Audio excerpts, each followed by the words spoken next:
Það fyrst og síðast til hamingju með 100 leiki, þetta áfangi. Já, takk bara Karamúðuris fyrir fallega kveðju. Ég kann virkilega meta það. Alls ekki sjálfsagt að ná þessum áfanga og ég bara mjög stoltur af því.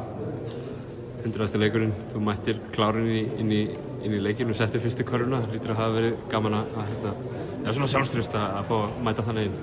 Já, setja boltanum inn. Já, vissulega. En ég samt sko, þú veist, bara ekki ánægður með þennan leik. Ég held að þessi fyrirleikti, það sem við erum einhvern veginn að labba upp með boltan og erum einhvern veginn bara svona, þú veist, í sama leik og þeir einhvern veginn bara að reyna að hafa þetta kósí og þægilegt, það bara eitthvað sem gengur ekki.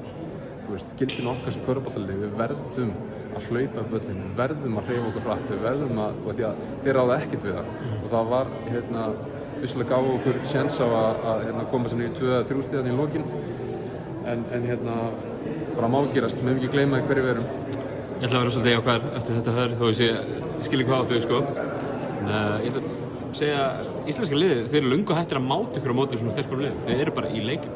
Já, við erum bara þreyttir á því að tapa. Við nennum ekki eitthvað svona, þú veist, vera sáttir með því að tapa með 8 á móti Slóveníu eða rétt svo vinna leikinn á Póllandi. Við viljum bara vinna, það snýst þetta og það það sem okkur langar.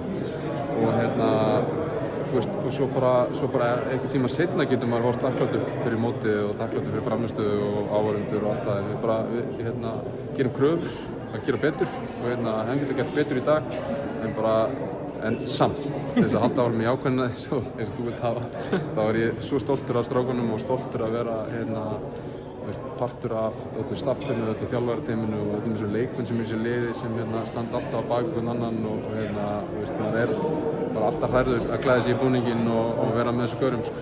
Hvernig var að vera á vellinu með því stærstu stjörnu í heiminum í kvöld? Skiptir það máli? Já, það er alltaf eitthvað svona aðeins að bæla í honum, skilur. Það er bara eðlilegt. En svo bara byrja leikurinn og þú veist, það bara hvetur þig meira en ekki, sko. Og hann náttúrulega mannlegur eins og allir aðrir og síðan ekki mannlegur á einhverjum stundum. Þannig að þetta var bara skemmtilegt challenge og bara flókið lið að spila á móti. Eitt leikur eftir, það Frakkarnir á 5. dag. Þú hljótið að brenna fyrir það að ná í tvöfaldlega. Heldur betur, við getum ekki beðið, þú veist það, og við erum virkilega hungraðir í að ná í að sigur og við höfum tækifæri, síðast tækifæri á þessu móti að ná í hann og við mætum klárir og við mætum samveldnir og tilbúinir í þetta.